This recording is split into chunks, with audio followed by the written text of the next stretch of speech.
So I want to share with you one of my first significant experiences with what I felt was inspiring leadership. And it occurred when I was about, I'm going to say 13, but I could be wrong by maybe a year or two. But anyway, I was playing in a sports team, and specifically it was a cricket team, but for people that may not be aware of cricket, it's not so important. But I was young and I was the vice captain of this cricket team. And our captain, for some reason, was not able to play this particular game. And our coach made another person in the team the captain instead of me, even though I was the vice captain. So slightly controversial. Was I upset? Yep, I was. Didn't know why he'd done that, but for whatever reason, he did, and you'll find out soon.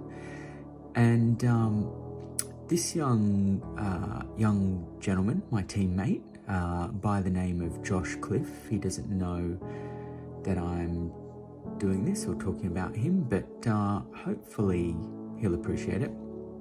Anyway, he became the captain and I remained the vice captain, and there was a moment where we were fielding, basically, out in the field. The other team was batting, and there was a particular team member in a field position where they had the opportunity to,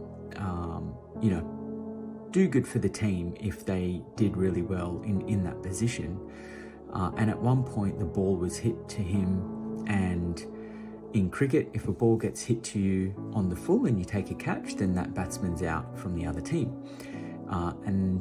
So the ball was hit to him in the air on the full, and he dropped the ball.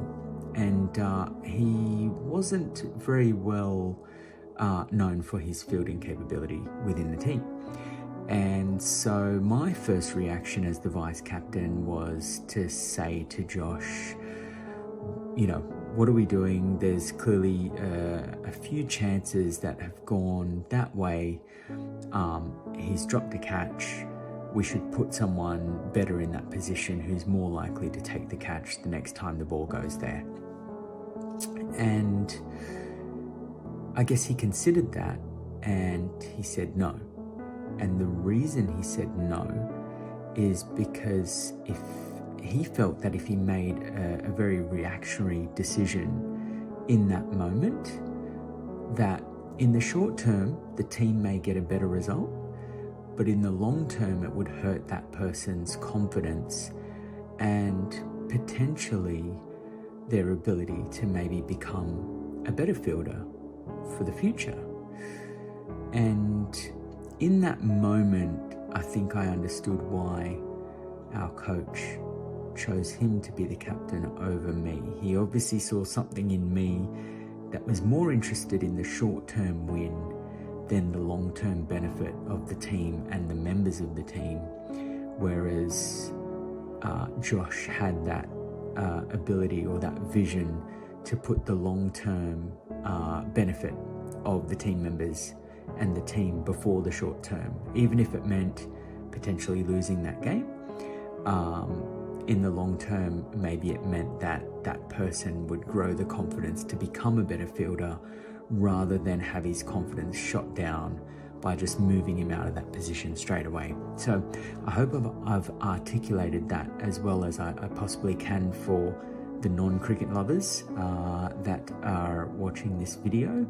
But that was one of my first experiences of real leadership in the ability to see the long term over the short term. Even if it makes you look worse as a leader short term, you understand what the potential benefits are short term. I think that's really important, and it translates into all forms of leadership, whether it's sports teams, whether it's in business, whatever it may be. It's about helping your people develop, building their confidence, understanding what it means as a leader to own that short-term hit. Don't place the blame on the employee or the member of the team that has maybe made a mistake. You own that, you put them in that position, you potentially put them there to fail short term so that they grow long term. That's on you as a leader, not on them. But eventually you might gain that long-term win where they actually become the better fielder, so that in future games and seasons, their actually overall performance is going to be better for the entire team, and that might result in 10% more wins over time rather than just that one single win if you took that person out of that position short term and put someone better in there. So look, it's not going to apply to every single scenario, but it was a really good example for me, and I think one that we can all take away and look at how we can apply that in our leadership roles. Cool. Have a good day.